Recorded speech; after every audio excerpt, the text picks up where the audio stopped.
이어서 두 번째 주도권 토론으로 갈 텐데요. 두 번째 주도권 토론은 주제가 없습니다. 자유롭게 12분을 써주시고요. 주도권을 가지신 분이 마치 사회자가 됐다는 생각으로 질문을 던져주시고 답변을 이끌어주시고요. 추가 질문까지 자유롭게 해주시면 되겠습니다. 두 번째 주도권 토론의 순서는 이렇게 정해졌네요. 두 번째 주도권 토론 박용진 후보가 처음으로 주도권 가지시네요. 12분 드리겠습니다. 예, 제가 앞서서 잠깐 말씀을 드렸는데요. 많은 분들이 좀 걱정하세요. 그 이재명 후보하고 그러다가 평생 안 보려고 그러냐 그런 분들도 계시고 그게 아니고 제가 여러 차례 연설회를 통해서도 말씀을 드리고 인터뷰를 통해서도 얘기를 드렸는데 그 당의 어떤 노선을 둘러싸고는 사실은 뭐 양보 없이 서로 얘기를 해야 된다고 저는 봐요. 그래서 제가 이제 그거를 명확하게 좀 보이려고 이재명 후보님은 남탄 노선이다. 나는 혁신 노선이다. 저 유리한 대로 얘기하는 것 아니겠어요? 그리고 이재명 후보님 사당화 노선, 박용진은 선당후사 노선이다. 이렇게 노선 투쟁이라고 얘기를 드렸고 그래서 과거의 문제라든지 앞으로의 문제에 대해서 어떻게 할 거냐를 놓고서 이제 이렇게 치열하게 묻기도 하고 비판도 하고 대안을 제시하기도 하고 이제 그렇게 하고 있습니다. 근데 오늘은 노선 투쟁에서 조금 더 나가서 이 정체성 논쟁을 좀 해볼까 이런 생각이 들어요. 이게 우리 그 이제 시청자, 애청자분들은 이게 무슨 소린가 싶으실 텐데 저도 잘 몰라서 한번 여쭤보고 싶은 게 있습니다. 이재명 후보님, 그 진보적 대중정당이 뭐예요? 그 사실 전에도 말씀드렸지만 그 지금 누구죠? 우리 원내대표님? 원내대표 연설에서 하신 말씀이세요. 민주당 박홍근 원내대표. 박홍근 대표님이 이게 이제 우리가 특정 계층을 대변하는 당이 아니고 네. 대중, 네. 대다수의 대중을 대표하되 다만 내용은 진보적이어야 된다. 그래서 그게 사실은 지금 이제 전당대회 준비위에서 이 정강정책 개정을 논의 중이지 않습니까? 그 중에 한 부분으로 저는 알고 있어요. 진보적이되 대중정당을 지향한다. 저는 계층이 모르는 아니라. 전당대회 논의 관련은 되게 많이 알고 계셔서 그러니까 진보적 대중정당이 이전에 제가 어디서 들었느냐면 진보정당의 노선투쟁 내부에서 할 때 자기들끼리 하는 얘기를 갑자기 우리 민주당 안에서 이 얘기를 하고 그때 그 유튜브 생방송 하시면서 네네. 그 얘기가 탁 나왔는데 그게 무슨 말인지 종잡지를 못하겠더라고요. 그러니까 뭐라고 그러셨냐면 중산층과 서민의 정당 말고 진보적 대중정당으로 가자 뭐 이런 얘기도 있다 이런 얘기셨어요. 그렇죠. 그 그러니까 저는 김대중 대통령의 중산층과 서민의 정당이 우리의 견결한 노선이라고 생각해요. 왜냐하면 김대중 정치학교를 이끌고 계시는 문희산 전 국회의장님도 이런 말씀을 하시더라고요. 제가 이렇게 그 사회 계급론으로 잘 해명되지 않는 얘기를 하셨더라고요. 이렇게 얘기를 그 정치학교 때 얘기를 하니까 아니야 박 의원 잘못 알고 계셔. 김대중 대통령은 서민 그리고 가로 열고 노동자, 농민, 도시빈민 이렇게 정확하게 얘기하더라고요. 그러니까 이 안에 다 포괄돼요. 근데 이걸 말고 다른 진보적 대중정당이라고 하는 국민들도 낯설고 우리 내부에서 합의도 되지 않고 있고 그리고 이게 뭔지 언어적으로도 정치적으로도 경험적으로도 전혀 모르겠는 얘기를 하셔서 오늘 다시 한번 물어보는 제가 겁니다. 잠깐 좀 보완할까요? 네, 짧게. 뭐 이거 하려면 제가 볼 때 3시간 필요해요. 이거 그렇죠, 논쟁으로 그렇죠. 가요. 그래서 그때 제가 유튜브에서 말씀드린 건 이런 논의가 있다 이런 말씀이었고요. 근데 왜냐하면 우리가 정체성에 관한 것은 쉽게 단정할 수 없지 않습니까? 신중해야 되는데 다만 사회 구조라고 하는 게 많이 바뀌었다. 그러니까 우리는 중산층 이하 예를 들면 소위 중산 제외한 뭔가가 있을 거 아닙니까? 이제 여기도 우리는 집중해야 될 시기가 왔다라는 얘기인데 그걸 정확하게 정리하기는 아직도 어렵다라는 말씀을 드렸던 거예요. 그 호리병 얘기하시고 중산층은 이제 거의 없다 이런 얘기가 아니라 중산층 이하. 근데 그게 이제 김대중 대통령의 중산층과 서민의 정당이라고 하는 걸로 아주 쉽게 설명되고 수십 년간 얘기돼 왔었다는 말씀을 사회 구조가 드리고요. 많이 바뀌었다. 그러니까 우리의 정체성과 관련된 얘기라서 예민한 부분이기도 하고 우리가 치열하게 논쟁을 해볼 부분이기도 하겠다는 생각은 했었습니다. 이어서 하나 더 물어보면 당내 일각에서 재벌개혁과 금산분리 강령에 대해서 이제 시대가 바뀌었다. 아까 말씀하신 것처럼 상황이 많이 바뀌었으니까 이걸 좀 고쳐야 된다고 생각하시는 분들이 있더라고요. 어떻게 생각하십니까? 그리고 고쳐야 된다면 뭘 고쳐야 된다고 생각하시죠? 이거는 전에도 우리 박 후보께서 저한테 물어보셨던 건데, 저는 재벌 개혁, 특히 재벌 체제 개혁, 재벌 체제 개혁을 계속 해야 된다고 생각하고요. 재벌을 해체하자는 게 아니라 대기업을 해체하자 이런 얘기를 오해하는 분들이 계신데 아마 그 오해 때문에 이런 논의가 있을지는 모르겠어요. 그러나 저는 기업 자체가 문제가 아니라 기업의 이 지배 시스템이 문제다. 아마 우리 박 후보도 동의하실 거고요. 그 개혁은 계속 해야 될 것 같고 금산분리도 저는 지금 상태에서는 반드시 해야 될 일이다. 가끔씩 이렇게 좀 유지. 경계가 무너지는 것 같은데 그거 옳지 않다고 생각하죠. 저는 그 얘기 했다는 얘기 처음 들었는데 그 얘기는 또 어떻게 들으셨는지 모르겠어요. 아니 그 신문에 많이 났어요. 아, 그랬어요? 우리가 신문 방송을 열심히 봐야 됩니다. 그렇고요. 그 저는 이제 재벌 개혁과 관련해서 예전에는 재벌 총수의 부도덕함 중심으로 이걸 재벌 개혁으로 인식하는 게 많았거든요. 그러나 지금은 아주 디테일하고 또 아주 심도 있는 방식으로 지배력을 강화해요. 그러니까 아주 쉽게 얘기하면 재벌 총수 일가가 자기 돈 들이지 않고 자기 노력 들이지 않고 이익은 가져가고 손해는 회사에 떠넘기고 결국 그래서 주주들한테 피해주고 우리 회사의 구성원들한테 피해주고 소비자들한테 소비자 우롱하고 이런 일들이 막 반복되니까 이거를 지키고 감시하는 여러 체제들이 필요하죠. 그래서 윤석열 정부가 들어서서 그 공정거래위원회의 지주회사과를 없애겠다는 얘기를 듣고 야 세상에 문재인 정부에서 재벌체제 감시하려고 세워놨던 감시탑을 5년 만에 없애? 이러면서 아주 우셨는데 우려스럽게 보거든요. 당대표를 누가 되더라도 이러한 재벌체제 감시와 견제에 대한 후퇴 조짐들에 대해서는 막아야 되는 게 이게 경제 관료들하고 같이 손잡고 가기 때문에 이렇거든요. 유능한 정당이라고 하는 건 경제 관료들보다 이 상황을 더 깊게 들여다보는 그런 눈을 갖고 있는 당의 지도부와 의원들이 많아야 된다는 말씀도 드립니다. 그 하나 더 물어보면 지금 이제 8.15 타면 때문에 논란이지 않습니까? 네. 이재용 그 부회장에 대한 사면에 대해서 어떻게 생각하십니까? 특사와 관련해서. 우리 박 후보님 의견부터 말씀 좀 해주시죠. 제 주도권입니다. 그럼 먼저 말씀해 주시죠. 그게 제 답입니다. 제 의견 말씀드릴게요. 네, 시간 가고 있습니다. 네. 저는 사안마다 다 틀릴 수 있는데 이재용 그 총수 회장에 대한 국민 여론은 찬성률이 높은 것 같아요.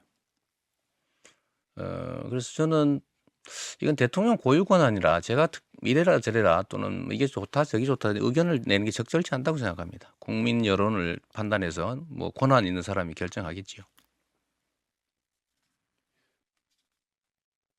그게 좀 안타까운 게 입장이 계속 바뀌셨다고 제가 대선 때도 뭐라고 막 한바탕 제가 비판을 했었던 것 같은데 여전히 그러시네요. 그러니까 그 우리 2017년 대통령 선거 때 당내 경선하시면서 다른 후보들에게 특히나 문재인 당시 후보에게 엄청나게 압박을 하셨어요. 박근혜 이재명의 사면은 절대 안 된다라고 하는 특별 결의를 우리가 하자 그러셨어요. 그래서 많은 국민들이 그 원칙에 되게 분명하신 분이구나 그렇게 했던 거란 말이죠. 근데 그 원칙이 지금 흔들린 건지 아니면 생각이 아예 달라지신 건지. 뭐 상황에 따라 좀 다를 수 있죠. 뭐 예를 들면 그때 당시에 그 후에도 많이 제재를 많이 받았고 국민 여론은 그때는 절대로 안 된다는 게 대다수의 의견이었고요. 지금은 또 많이 바뀌었죠. 법의 원칙이 국민 여론에 따라 달라지면 됩니까? 법보다 중요한 게 국민 주권자의 뜻이죠. 그 여론이 주권자의 뜻으로만 해석을 하시는 거예요? 아니 그렇게 그러면 하라고 법에 앞으로 허용이 돼 여론 있는 거죠. 그 보수적인 여론이 우리 사회를 지배해서 우리가 법에 해야 된다고 생각하는 법 개정이라든지 제도 개정이라든지 이런 것들을 하게 되면 못 하겠네요. 당 대표가 그 되시면. 말씀을 자꾸 왜곡을 하시는데 아니 왜곡이 아니라 그 말씀이신 거잖아요. 제가 좀 정리를 할게요.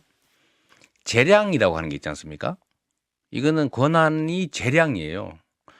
국민의 뜻이라는 이유로 법을 위반하라는 게 아니고 재량에 있어서는 그 권한을 가진 사람이 국민의 의사를 존중하는 게 맞다. 그 말씀을 드린 겁니다. 예, 뭐 충분히 의사는 알겠고요. 저는 하여간 법의 원칙 그리고 우리 사회에 엄청난 피해와 후과를 남기고 있는 일에 대해서 특사 대상으로 삼는 거 적절치 않다고 생각합니다. 그 민영배 의원 복당 문제에 관련 정확한 입장을 좀 묻고 싶은데요. 지난번에 뭐라고 그러셨냐면 당이 필요하니 해서 한 일이다. 요청해서 한 일이다. 이렇게까지 얘기를 하셨어요. 아시는 것처럼 지금 현재 헌법재판소에서 심리 중이고 최대 이슈는 국회에서 절차 과정에서 이제 정당성 문제가 논란입니다. 만일에 민영배 의원이 당의 요청으로 탈당을 한 거라고 그러면 그야말로 그 위장 탈당 논란의 한복판에 뛰어드는 거고 우리가 어렵게 이뤄낸 검찰 개혁이 도루묵된다고 저는 봅니다. 민영배 의원을 복당시키면 사실상 국민의힘의 주장에 손을 들어주는 일이 되거든요. 그런데도 불구하고 그 민영배 의원 복당에 대해서 생각이 계속 같으십니까? 제가 그때 말씀드린 거는 아마도 당이 요청한 일 텐데 저는 정확한 정보는 없죠. 그러나 저는 필요했을 거라고 생각해요. 구체적인 내용은 제가 모릅니다. 그러나 저는 민영배 의원이 개인의 이익을 위해서 한 일이 아니라고 보기 때문에 저는 충분히 긍정적으로 검토할 만하다라고 생각하죠. 그러니까 당의 원칙은 이제 탈당하신 분은 복당 조건이 1년이잖아요. 이제 그 부분을 바꾸려면 특별한 무슨 사안이 있어야 되는 겁니다. 그 특별 사안에 대한 판단을 지도부가 할 수밖에 없는 건데 지금 벌써 특별 판단을 하고 계신 거고 이렇게 돼서 자칫 검찰 개혁 법안을 어렵게 만들어 놓은 게 헌법재판소에서 도루묵되는 상황이 오면 그건 정말 더 큰 일이라고 생각을 하는 겁니다. 제가 전에도 말씀드린 것처럼 이게 온정주의로 해결될 문제가 아니라고 하기 때문에 그렇습니다. 진정한 검찰주의자 박용진은 이 문제에 대해서 신중하게 볼 수밖에 없고 원칙적인 입장이라고 하는 거 다시 한번 말씀드리고요. 1분 정도 우리 있습니다. 강훈식 의원님께 질문 드리겠습니다. 제가 민주당이 이제 사당화 논란 방지와 관련해서 제도적으로 이걸 제일 잘 차단하는 건 뭘까 고민해봤는데 당연히 최고위원회의 어떤 권한을 강화해서 단일성 집단 지도 체제잖아요. 당 대표에게 책임과 권한은 주되 그걸 견제하고 또 비판하고 서로 의견을 좀 나눌 수 있는 이런 게 필요하다 봅니다. 그래서 최고위원회 권한을 좀 강화하는 당규를 개정하자 이렇게 말씀을 드리는데 의견이 어떠신가요? 아니 24분 질문하는데 저한테는 1분 정도밖에 질문을 안 시켜주셔가지고 제가 약간 당황스럽습니다. 단일화 하시자면서 이게 정말로 배려하고 하는 이야기인지 잘 모르겠고요. 어쨌든 뭐 그 최고위원 강화하자 이런 것들은 저는 뭐 충분히 일리가 있다고 생각하고 사당화 방지 논란에 대해서 어제 기자회견 하신 내용 잘 봤는데요. 제가 시간이 없어서 다음 질문에 제가 뭐 좀 여쭙고 싶은 것도 여쭙겠습니다. 예, 그럼 바로 이어가도록 하겠습니다. 강훈식 후보의 주도권 토론 시간이거든요. 예, 자유롭게 12분을 써주시죠. 네. 저는 이 두 분한테 늘 말씀드렸고 여러 번의 토론에서 말씀드렸습니다만 좀 더 구체적으로 여쭤볼 필요가 있다고 생각해서 묻겠습니다. 제가 꿈꾸는 우리 당은 좀 새롭고 강력한 젊은 수권 정당입니다. 그래서 여러 명의 대선 주자가 국민들에게 선택의 즐거움을 좀 드리는 정당이 됐으면 좋겠다 생각이 듭니다. 생각해 보면 저희가 한 5년 전으로만 돌아가도 뭐 경남의 김경수 지사도 있었고 경북의 김부겸 선배님도 계셨고 또 뭐 부산에 조국 뭐 서울에도 조국 뭐 장관도 있었고 충청의 안희정 뭐 서울의 박원순 여러분들 계셨던 것 같습니다. 뭐 호남에는 말할 것도 없고요. 그래서 우리가 그 한 분 한 분씩을 머릿속에 대입하면서 상상하는 즐거움도 좀 있었고 설레었던 민주당이었기도 한 것 같습니다.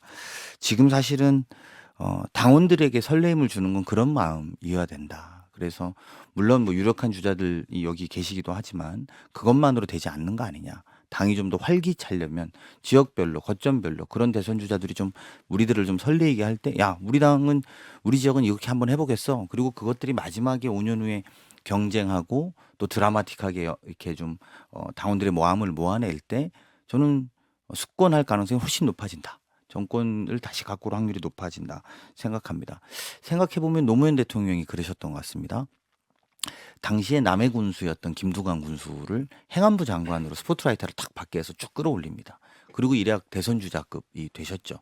근데 그것은 본인은 이미 대통령이시니까 본인의 그 여유 공간을 가지고 그런 것들을 발탁하고 그게 또 사실은 우리가 훗날에 경남의 지역 구조를 깨는데 큰 도움이 됐단 말입니다. 그런 자원을 발굴했던 것이.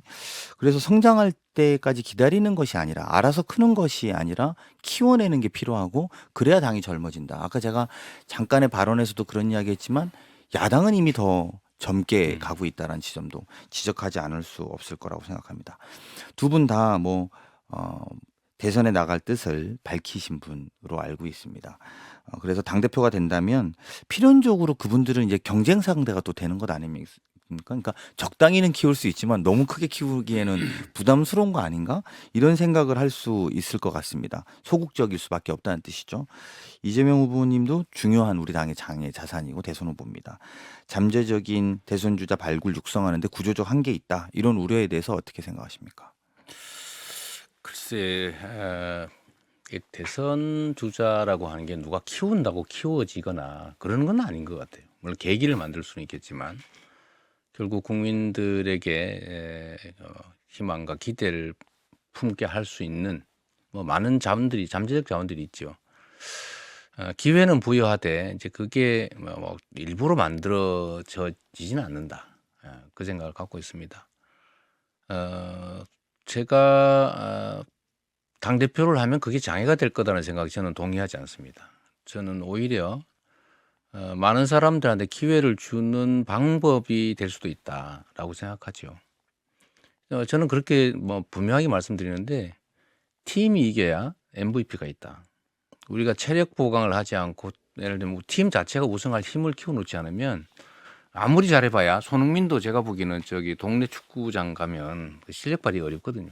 네, 그런 면에서 이번 전당대회가 그 다른 잠재적 재원들을 좀 키우지 못하게 하는 게 될 거다라는 것은 우리 강훈식 후보님의 좀 기우라고 좀 말씀드리고 싶고요. 네, 기후였으면 좋겠습니다. 네. 저도 말씀대로 물론 정치인들은 누가 키워주고 그런 문제는 아닐 수 있습니다. 다만 당의 본인이 스포트라이트 받기보다는 누군가에게 비춰주는 역할이 지금 당대표에서 중요한 역할이다라는 건 잊지 않아야 되겠다. 그리고 그만큼의 우리의 경쟁 상대를 더 비춰주는 역할들을 하는 것이 대선 후보들로서는 아무래도 좀 불편할 수 있겠다. 저는 이런 부분은 지적드려야 된다고 생각됩니다. 박용진 후보께도 질문하겠습니다. 그때 당대표는 당을 제주 토론회에선가 그렇게 말씀하셨어요. 당대표는 당을 잘 관리하고 선거 승리를 위해서 매진하면 된다. 그리고 대선에 나가시겠다고 그 자리에서 자연스럽게 이야기도 좀 나왔었는데요. 구조적인 한계가 있다. 이 우려에 대해서 어떻게 생각하십니까? 그 강훈식 후보님께서 시간 관리 잘하라 아까 그 말씀하셨는데 죄송하게 생각하고요. 죄송한다고 될 시간 문제가 아니에요. 관리 시간 다 지났는데. 시간 관리뿐만 아니라 당 관리와 관련해서도 저는 뭐 분명한 입장이 있어야 된다고 봅니다. 그러니까 걱정하는 게 뭔지는 알겠지만 저는 만일에 잠재적 대선 주자가 당 대표가 돼서 당의 시간과 기회와 이런 거를 다 자신을 위해서 쓴다. 그게 사당화죠. 그게 가장 우리가 피해야 될 논란이라고 저는 생각을 합니다. 그리고 그래서 당에서도 시스템적으로 그거를 막아놓은 거잖아요. 그 대선 후보 선출, 그러니까 저 대통령 선거를 나가려고 하면 1년 전인가 당대표이더라도 사퇴를 해야 되는 것 아니겠습니까? 그러니까 대통령 선거 국면에 들어섰다라고 되면 1년 전인지 1년 반 전인지 우리가 그 당직을 수행할 수 없는, 당 대표직을 수행할 수 없는 그것도 만들어 놨잖아요. 그래서 저는 그 걱정 너무 안 하셔도 되는 것 아닌가 하는 생각이고, 저나 그 우리 이재명 후보님이나 이번 당대표가 돼서 당을 엉망으로 끌어가고 막 정말 자기 마음대로 하다가 그 총선에서 지면 미래 없죠. 아무것도 없다고 생각합니다. 네. 이제 저는 어쨌든 차기 당대표가 가장 중요한 것은 그런 대선 주자군을 열심히 키우는 것이고 본인을 비추기보다는 그런 데 곳곳을 비춰서 당을 활력을 만드는 게 중요하다고 생각합니다. 그리고 저는 그래서 그런 즐거움, 고민, 상상 이런 거 해봅니다. 슈퍼리그 좀 만들어 보자. 우리가 2년 동안 준비해서 민주당 차기 당 대통령 후보 선출이 할 때는 슈퍼리그가 좀 되자. 저쪽보다는 훨씬 비교도 안 되는 군을 좀 만들어야겠다. 저쪽에 매일매일 후보군들이 매일매일 잘하는 소리가 들리거든요. 매일매일 비춰지는 소리가 들리고, 그래서 차기 당대표는 그 역할이 굉장히 중요해 보이고 그런 것들을 좀 해야 된다, 이런 말씀드립니다. 두 번째 질문은 우리 박용진 후보가 당에 쓴소리 참 많이 하셨습니다. 그리고 저는 소신 있는 발언에 대해서 동의할 때도 많이 있었는데요. 하지만 당의 흐름을 바꿔내는 경우는 좀 이렇게 생각보다 많지는 없었던 것 같습니다. 그래서 본인이 옳은 말 하는데 그냥 거기 쓴소리에 그치는 결과도 좀 많이 한 것 같습니다. 그래서 패부를 드러내는 역할로는 좀 잘 적합할지 모르지만 상처를 치유하려는 노력들이 있었는가, 이 부분에 대해서도 저는 좀 고민해 보셔야 되는 거 아닌가 하는 생각이 듭니다. 그래서 제가 지난 토론에서 혼자 하지 말고 장점과 에너지를 좀 잘 모아서 다른 의원들과 좀 많이 하셔야 되는 거 아니냐 이랬더니 그래서 내가 당대표가 되려고 한다 이렇게 말씀하셨어요. 지난번에 그걸 보면서 제가 기시감이 들었던 건 문재인 대통령이 박근혜 당시 대통령 후보한테 이명박 정부 들어서 과학기술이 이렇게 추락하는 동안 뭐 했어요? 그랬더니 그래서 제가 대통령 하려고 합니다. 박근혜 그때 후보가 그렇게 말했던 기억이 기시감이 확 들던데요. 저는 박용진 후보님께 지금까지 본인의 목소리가 흐름을 만들어내지는 못했고 패부를 드러내는 데까지밖에 없었던 것 아니냐 이런 부분에 대해서 지적이 있는데 그것은 어떻게 생각하시는지 여쭙고 싶습니다. 너무 멀리 가서 사례를 찾으신 것 같고 최근에 우리 당의 그 어떤 당론 결정을 하는 과정에서 제가 두 가지 역할을 했었던 거 기억하실 겁니다. 한덕수 총리 인준 부결 당론 분위기가 높았던 의총에서 제가 제일 먼저 반대 의견 냈습니다. 제가 그래서 왜 나는 맨날 이런 주장부터 해야 되는지 모르겠다고 답답한 마음을 얘기하면서 했고요. 그날 흐름 바꿨던 거로 기억합니다. 그리고 결국은 당론이 달라졌습니다. 두 번째는 우리 법사위 양보가 관련해서인데요. 우리 의원들 워크숍 때 가서 그 말씀 제가 제일 먼저 했었던 걸로 기억합니다. 그날 의원들이 집단적으로 그 결정 같이 했습니다. 없었다고 얘기하신 문제는 아닌 것 같고 유치원 3법도 당론 법안이었습니다. 우리 당의 당론 법안으로 1년 4개월 동안 열심히 싸워서 만들어낸 법안이고요. 그 이전에는 제가 그냥 일개 의원일 때는 지도부의 결정에 대해서 최종적으로 제 입장을 얘기할 수 있는 것 아니겠습니까? 그게 소신이었던 아니었던 간에. 그리고 그러나 이제 당 지도부가 되겠다고 한 마당에 이제는 소신 정치만으로가 아니라 책임 정치를 하겠다는 말씀을 드리는 겁니다. 네. 어쨌든 저는 제가 볼 때 그 흐름을 만들어내는 게 당대표의 역량과 역할이라고 생각합니다. 과거에 내가 이런 이야기했다라는 것보다도 그런 흐름을 만드는 게 당을 이끌어 나가는 것이고 우리 뭐 80만 권리당원 또 400만이 넘는 우리 당원들을 끌고 나가기 위해서라도 그런 흐름을 만들어내는 게 매우 중요하다 생각합니다. 그리고 우리 같은 질문을 이재명 후보님한테 다른 질문으로 바꿔서 한번 해보겠습니다. 요즘에 그 국민의힘에서 대통령이 내부 총질이라는 단어를 쓰면서 국민들에게 되게 이질감을 느끼게 하지 않았습니까? 네. 특히 이제 윤석열 대통령이 이준석 대표를 그렇게 규정했단 말입니다. 그래서 당의 건전성이 상실됐다. 그리고 그 안에서는 이제 내부 검열, 침묵, 강요 이렇게 될 수밖에 없다라는 지적들이 네. 있고요. 제가 지난 토론회 때 당내 소수 의견 어떻게 담아내실 건지 여쭤봤습니다. 그랬더니 해당 행위나 내부 공격이 아닌 한 다양한 의견을 존중하겠다 이렇게 답변하셨습니다. 소수 의견, 내부 공격 어떻게 구분할 겁니까? 뭐 그걸 수학적으로 구분할 수 없겠죠. 근데 결국은 이제 국민의 눈높이, 당원들의 눈높이에서 건전한 상식으로 판단할 수밖에 없죠. 분명한 거는 그 당의 전열을 흐트러뜨리는 정말 실제로 해당 행위가 있을 수 있거든요. 근데 그걸 다양성이라는 이름으로 다 포용하면 일종의 뭐 콩가루 집안 될 수 있는 거 아니겠습니까? 근데 그 정도가 아니면 의견이 다른 거는 당의 본질이다. 제가 계속 강조한 게 그거죠. 아니 근데 이제 그런 부분에 뭐 말씀이 합리적으로 들리긴 하지만 또 우려 사항들은 이게 구분이 안 되지 않습니까? 내부 총질과 비판. 비난과 비판을 구분하는 것도 물론 어렵겠습니다만 사실은 당원들이나 또는 많은 의견을 가지고 있는 의원들의 입장에서 보면 어디까지가 가능한 건가? 어디까지가 불편하게 안 하는 건가라는 그런 관점이 어렵다라는 것이죠. 그러니까 그렇죠. 그렇게 되면 절대적인 힘을 가진 사람 눈치를 봐야 되는 상황이거든요. 그러니까 오히려 모든 걸 다 열어놓고 문제가 되는 것들을 최소화시키겠다라는 방향을 세워야 되는 것은 아닌지 그래야 당의 다양성을 담는 건 아닌지라고 생각하는데요. 어쨌든 20초 소수 남았습니다. 의견을 내부 총질로 공격하고 이런 것들은 우리가 지향해야 되는 우리 당의 모습은 그러니까 지향해야 되는 모습은 아닐 뿐더러 지양돼야 되는 모습인데요. 그 부분에 대해서 당 대표가 되면 우리 셋 중에 누구라도 그런 것들을 좀 더 폭넓게 포용하는 각오를 해야 된다고 생각합니다. 10초 남았습니다. 네.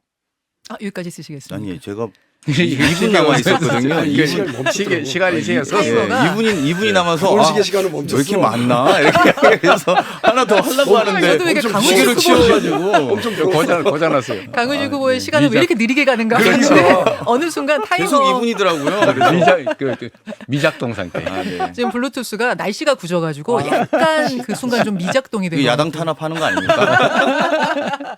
예 그렇게 해서 네. 강훈식 후보님까지 주도권 토론을 마치셨고요. 이재명 후보의 주도권 네. 토론 12분 자유롭게 진행을 해주시죠. 다시 됐군요. 예, 12분 세팅. 우리 강훈식 후보님 말씀하신 거에 이제 덧붙여서 제가 말씀을 드리면 언제나 경계는 모호하죠. 또 모호하다고 해서 경계를 짓지 않을 수는 없어요. 이제 그 경계를 잘 짓는 게 리더십이죠. 그거는 결국 종합적으로 판단할 수밖에 없다 이 말씀을 드리고요.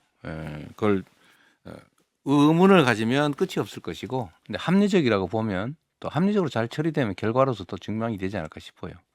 그러나 언제나 경계는 필요하다. 그 말씀을 먼저 드립니다.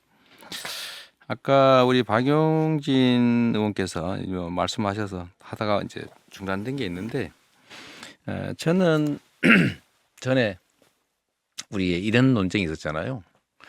전 국민에게 재난지원금을 지급할 거냐, 아니면 소득 하위 80%까지 할 거냐, 뭐 이런 논쟁이 있었는데, 저는 그때 당시에 저는 확고한 신념이 있었죠. 이거는 그 복지 정책이 아니다. 어려운 사람 도와주는 복지 정책이 아니고 그 경제 위기를 극복하기 위한 경제 정책이다.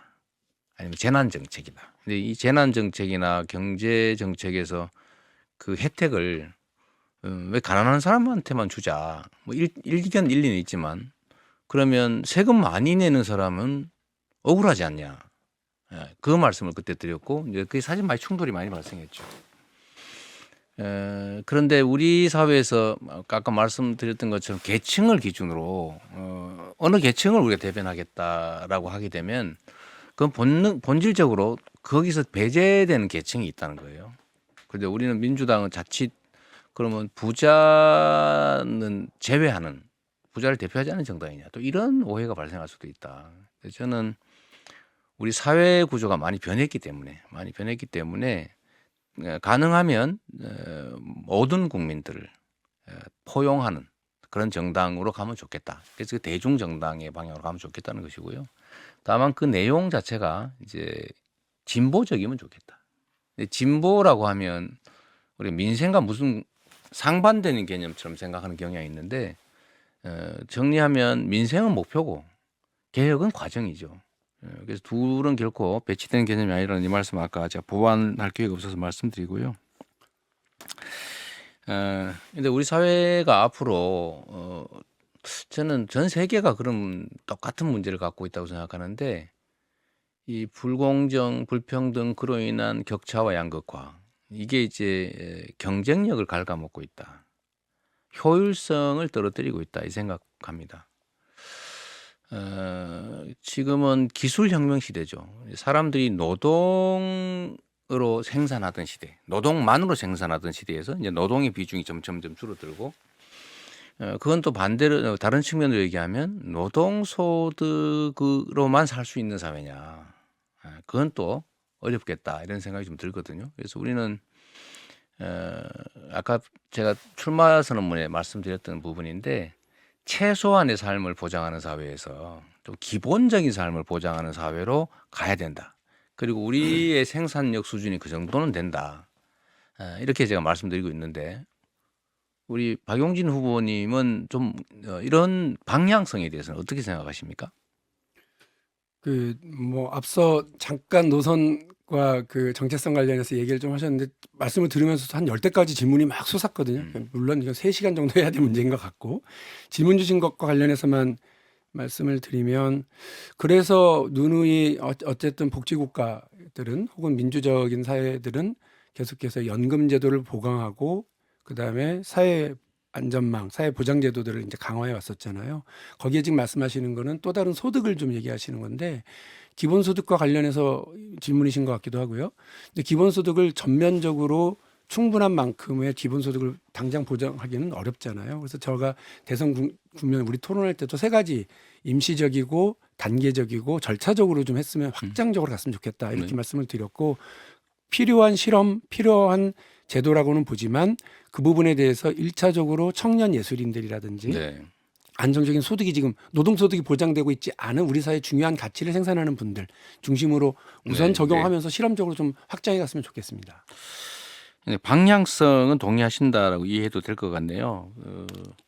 그 강훈식 후보님도 한번 제가 좀 같은 취지의 질문인데 뭐 굳이 설명 안 드려도 한번 의견 어떠십니까? 네, 뭐 방향성은 사실은 제가 볼 때는 이게 복지국가로 가는 큰 틀에서의 방향이라고 저는 판단하고 사회적 안전망을 강화시키자는 방향에서의 말씀이라고 저는 해석합니다. 그것들은 이 사회 양극화가 더 심해지면 심해질수록 또 노동의 유연화와 연관해서라도 우리가 앞으로 준비할 수밖에 네. 없는 것이라고 보고요. 근데 좀 더 나아가서 그런 것들을 대비하지 않으면 사실은 그러니까 새로 일자리에서 떨어지는 사람들을 어떻게 우리가 보호할 건지 네. 대책의 측면에서 저는 논의될 수밖에 없는 방향이라고는 생각합니다. 사실 이제 산업혁명 이후에 이제 본격적으로 이제 노동자들이 이제 양산되고 그때 당시는 이제 소위 자유방임 그 정신 때문에 그 각자가 능력이 없으면 뭐 죽어도 할 수 없다 이런 태도였잖아요. 근데 이게 결국은 이게 전체적으로 자본주의 사회 체제 자체에 도움이 안 된다. 지나친 착취가, 방치가. 그래서 결국 나온 게 이제 선별적 복지 제도라는 거예요. 뭐 아프면 치료해주고, 실업이면 잠깐 지원도 좀 해주고, 뭐 최소한 먹을거리는 제공해주고. 이게 이제 선별 복지 국가에서 이제 그 다음 단계로는 이제 보편 복지 국가를 이행하는 과정인데, 저는 이 복지라고 하는 개념만으로는 더 이상 또 이 사회주의가 쉽지 않은 상황이 온다. 이거 사실 보편복지 국가는